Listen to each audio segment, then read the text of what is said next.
Welcome, listeners. This is the one about understanding and dealing with rejection.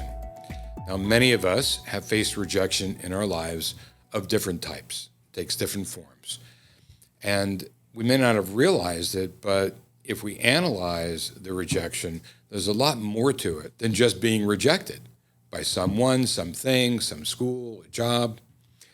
So it's as simple as if you're bidding for something at an auction and you don't win. That's the simplest form of a feeling of, oh, what did I do wrong? Why didn't I win this thing? Why didn't I respond quick enough? Why wasn't my amount high enough? So some feelings of rejections are subconscious in that, you didn't really get rejected, you just didn't win something. If there was a drawing and they did a drawing and you weren't called, you go to a networking event and they pull names out of a hat, but you weren't called. Some people unconsciously take that as a rejection, but it's not really a rejection. That's in a simple form. But there are some times in our life that things happen where we're not chosen, and not being chosen feels like a rejection, but in sometimes has nothing to do with us or anything to do with our personality or whatever, like in the examples that I gave. But other times, if you have a write-in contest, for example, and your writing is being reviewed, or you have an application to a school and you wrote something and you want to be accepted and feel the application will put you over the edge, and if you don't get accepted to the school or you don't win the contest, you might feel a sense of rejection. So basically, to understand that it may not be you at all. Remember, schools and contests are looking for certain things. So it may be that you aren't dealing with exactly what they asked for, answering it in a way that they were looking for, no fault of your own. You just didn't think that they were looking for it in a certain way. You were answering it in the way that you thought. So sometimes rejection is not about you as a person. You shouldn't take it personally. It could be just that the thoughts you put on paper just weren't what they were looking for at the time. If you apply for a job and they're just not looking for what you put on your resume, but then you can change your resume. Maybe you have other background you haven't put in, and then you put it in there and you get hired. You just never know. Just understand there's a lot more going on than taking it personally and thinking that you as a person are being rejected. Because it may not be you as a person at all. You as a person are someone with thoughts and feelings and emotions and caring and love in your heart and lots to give people, and that's who you may be. But they don't see that. They're just looking for something in writing that gears to what they're, or a resume that gears to what they're hiring at the moment. So all of this is something that you have to recognize and realize, that what they're looking for may be something completely different. So that's one type of rejection, a rejection where a particular concept is something that you didn't qualify for. Or maybe they didn't see that you qualified for it. Maybe you feel perfectly qualified for a job that you applied for, and you can't understand why they didn't hire you. So then you have to look at exactly what they're looking for. What does the job entail? What skills would you need in order to do that job? And adjust your resume so that they can see that you can fulfill that. And if you're short in what you need to fulfill the job according to their specs, make sure you have a cover letter or a paragraph that describes why you're the best candidate for that job, why you're going to work the hardest, why you're the type of individual they need to hire. So you do what you can. But please understand, it's not personal. They're not judging your heart. They're not judging your mind. They're not judging who you are as a human being. They're just judging what they think they need at a time, and they don't see it right then and there. So understanding rejection helps us to deal with rejection. Being rejected causes stress. We understand that. Of course it does, because you feel not accepted for something. You feel not enough for something. Whenever you feel you're not enough, Obviously, it's a natural thing to go into a stress mode and go into a depressed state sometimes. But it's not that you're not enough.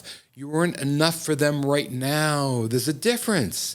You weren't enough for what they were looking for according to what you wrote. So you analyze yourself, get back on track, rearrange your resume, go for another interview, and let them know that you are the best if you feel that you still are. So that's part of understanding rejection for those things. It may not be you as an individual. Now, there are other things that you feel rejected that are a little bit more personal. Let's say you feel rejected on a date. You're on a dating app or something like that. And many of you might be single that are listening and have been in a situation where you have reached out to someone and they don't reach back. And so please don't take it personal because they don't know you. How could you possibly think that just by looking at a picture and reading something that they know who you are, when you have all these wonderful traits and wonderful qualities that if they only knew it, they'd be calling you in a heartbeat or messaging you in a heartbeat. So don't take it personally because they don't know you. So don't let someone judge you that doesn't know you. Now, you can always look at what you were writing. Look and see if something you wrote should be changed to let them know more about who you are and what you're about. So you can always see if there's a reason. Maybe you didn't have a good picture. If you have a picture of, for example, my son was on a dating app, and I have a single son, and he had a picture of him kissing a sea lion at SeaWorld. And he thought that was cute. He put that up as a profile picture. And I told him, really, that's not the best profile picture. It's cute, but not everyone can appreciate that. They may want to see a different kind of a picture. But he thought it was adorable. So again, you go with what you're happy with, but maybe a picture that you're putting up may not be the right one for a profile picture. And there's plenty of things online and plenty of guides online to tell you what kind of picture would be best. But a natural picture is wonderful, but a picture with you smiling, and there's tips online to teach you how to take a good picture of yourself smiling. But whatever it is, if you're talking about being rejected on a dating app, then see if there's anything you can change so that you get accepted by someone. It doesn't mean that they're the right person for you either. But if you want to have a shot, want to have a chance, so you make yours the best possible profile you can. And go online to seek out examples of what you should do, what you should change to have a more complete profile that might get you more bites and better pictures. All right, so that's that. But don't take it personal because they don't know you. Now, if they respond to you and you're messaging them back and all of a sudden they ghost you, okay, you might take it personally. But remember that we don't know what's going on in their head. We don't know what's happening in their head. We don't know if they had a relative that just is sick or passed away or they lost their job. We don't know what's happening in their head. Sometimes people ghost people because you're not a priority, a new relationship, not you personally, but a new relationship is not a priority. So in that case, you have to think to yourself, what did I write them? Did I write anything that could have been flagged as a red flag? And you go back and look at what you wrote in your messages. Sometimes we get excited and we push too much. We are too forward in our thinking, and maybe that's a red flag. So look and see what you wrote to the other person, what your communication was. See if you were all about you and not asking enough about them. And maybe it's a red flag that you had selfish traits, but you're not really selfish. You just were all excited to share about yourself. Sometimes we're just excited and we share. So look at what your communication is to see if that step could have led to the ghosting and rejection. Let's say you have a date with someone. You have a first date.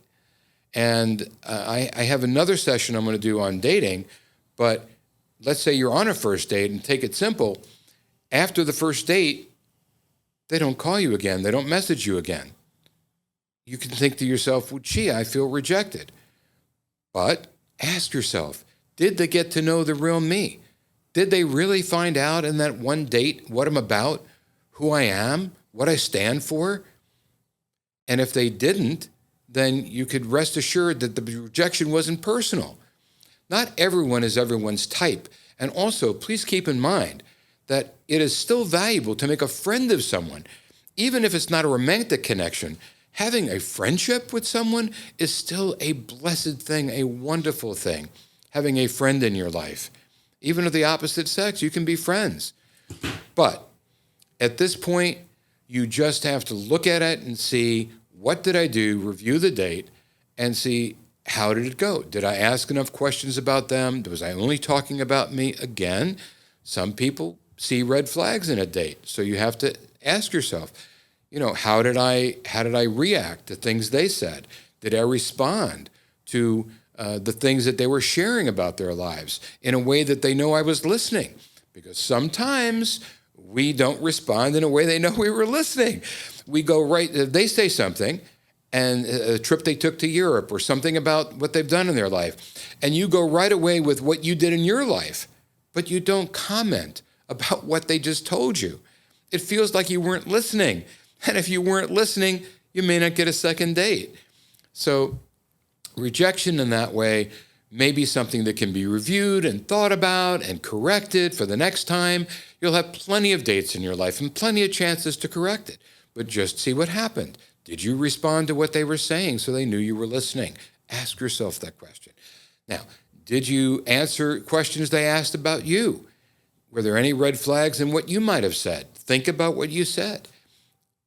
Remember, the you that is inside may be totally different than what you were able to convey in that date. Maybe you were shy. It doesn't mean you're a bad person or not a good person. It doesn't mean they got to know you and they evaluated you on the full person you are. It just means that whatever you show them at the moment is how they're judging. That's all it means. So don't take it, poorly. Let's say you get to the next step. You had a wonderful date and you kissed them goodnight and they never call you again. Okay. There's something called chemistry. We all know what it is. And when you kiss someone, chemistry is either there or it's not. So understand that it's not you they're judging as a person, because you could be a great friend to them. They could like you as a friend, even love you as a person. But it doesn't mean the romantic chemistry is there when you kiss. So review that. Maybe see what it takes to kiss better. Understand what a kiss means. Maybe someone gave tongue when they're not supposed to give tongue on a first kiss. Who knows? But whatever it is, I'm not trying to embarrass anybody. I'm just saying that you can always look at it that it isn't personal. And they're not judging you as a person. They're just judging the kiss didn't go well. Okay, not a big deal. You can correct it. You can always be a better kisser. And you can always go forward. So at every step of any part of a dating relationship, you can always review. And you can always redo yourself. You can always be a better person. You can always be a better conversationalist, a better listener, and that's very important, being a better listener. And you can always be a better kisser. You can always be better at anything you need to be once you understand that that might have been it, okay? So rejection is not only a rejection of you, it is strictly not a rejection of you. It is a rejection of the circumstances at the time that they did not talk to you anymore or didn't approve you for something or whatever it is. So that's as far as dating is concerned. Don't feel rejected. Just, it wasn't right. Go on, move on. The best thing you can do in dating, if it doesn't go well, is just say next. I have a saying, SW, SW, SW, next. And this stands for some will, some won't, so what, next. This is good in sales too, which I'll get to in a minute. That's the next part I want to cover. But some will, some won't, so what, next. You can always redo yourself. You can always be the person you need to be a person that will get to the next step of anything you're going to be doing. Remember that we have the brains in our head to change any part about ourselves if we really want to. If we want to, we can be anything we choose to be. We can read about it, we can listen to it, and we can be a better human being about it for anybody that we're trying to go out with or be friends with. Now, Let's talk about sales. A lot of people out there are in a sales job, and you get rejected in sales. Well, I've run many sales teams. I've been a sales manager and sales trainer a lot in my life. And we used to have salespeople that went out on calls, and the first call they go out to, they get rejected, and they'd feel bad. And they go to another call, and whatever reason, they are rejected in the fact the person didn't buy. That's a rejection. We take rejection that way in sales. And by the time they get to the third one, they go up to the third one and they say, you know what, you weren't going to buy anyway, goodbye. And they leave. They just don't even want to try. I've had some people who just really gave up and didn't even quit on going to more sales calls because they just felt they'd be rejected. They knew it wasn't going to happen because it happened twice before. So what I told them to do, and this is helpful. I don't know, try it. Who knows? It may work for you. I told them to get in their car, close all the doors and windows, reach their hand up to the ceiling and scream at the top of their lungs, ah! And let out all that negative energy. Let out all those bad feelings, all that feeling of rejection. Just let it out and start fresh and understand, why did they reject me? What was it about what I presented that they couldn't understand? Remember that selling, any sales, whether it's selling yourself to your friends, to your loved ones, to your date, or selling a product, is conveying the reasons in your head that you feel that what you have is good for them. What's in your head is good for them. Conveying that to them in a way that they get it in their head. You want them to see in their mind a picture, an image of exactly what it is that you're offering, whether it's yourself, going back to personal, or whether it's business. So if they rejected it, maybe they couldn't see how the product or service would benefit them. So you start by understanding what they're about. Just like in a personal relationship, understand what the person's about, what they wrote about if they were on a website, what they liked and what interest they had, so that you can do those things with them that you know they're interested in, that you might like too. Well, in business, understand who you're presenting to and what their needs are and why your product's going to help solve a problem. Because if your product won't solve a problem or your service, they're not going to buy it. So you want to know that. Once you study that, you can go back in and make another presentation, and you won't make the same mistake. Convey that thought to them. I'm going to do a session on closing tools sometime in the future. But there are many closing tools to use. But one of them I love is the lost sale close. And that's where you turn to somebody at the end of the sale and you say, Mr. Jones, I understand that you're not buying today. I understand this isn't for you. But just to clarify my thinking, so I don't make the mistake in the next time, was it the fact that this will save you a lot of time? Was it the fact that my product or service will save you a lot of money? Was it the fact, and you redo the benefits, resell the benefits, find out what it was. What was it that struck them wrong? What was it? It may not be right for them. But this is called the lost sale close. And you want them to tell you what it is that they didn't like about it so that you can learn for the next time. And maybe by redoing the benefits, they can see how it's really good for them. And say, I didn't think about that. Maybe I could be interested in this. So that's the lost sale close. But basically, understand why you were rejected. Understand why they didn't buy. What is it that you said or didn't say that could have made a difference? And then take that information into the new call, the new sales presentation, the new date you're going on. Take that information, learn from your past mistakes.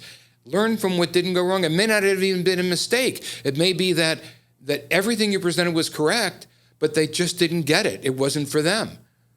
It's okay. It's okay for someone, some company to feel that what you have is not exactly for them. Not everything in this world is for everyone. But the more you learn, the more you can try to define what to present the next time, how to present it the next time. Remember, rejection comes to you, you can't handle it, you're overwhelmed, you have anxiety, get in your car. Rejected by a date, get in your car. Raise your hands to the ceiling and scream as loud as you can and get all that negative energy out and learn that every day is a new day to start living all over again, with hopes and dreams that everything will go right, with the knowledge that you can present what you have in your mind to any individual or any company, any day, a new way, and get a different result, a new way, a new time. In understanding rejection, understanding what it means, that it's not rejecting you as a person, that it's just rejecting whatever you presented at the time. When you understand that, you'll have less anxiety over it. You'll feel less bad about it because it isn't personal. Don't take it personal.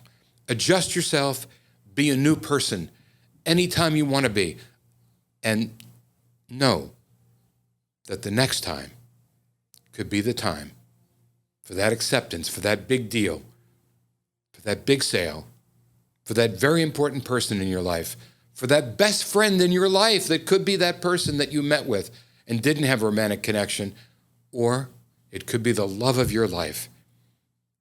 Everything is possible in the world of anything is possible.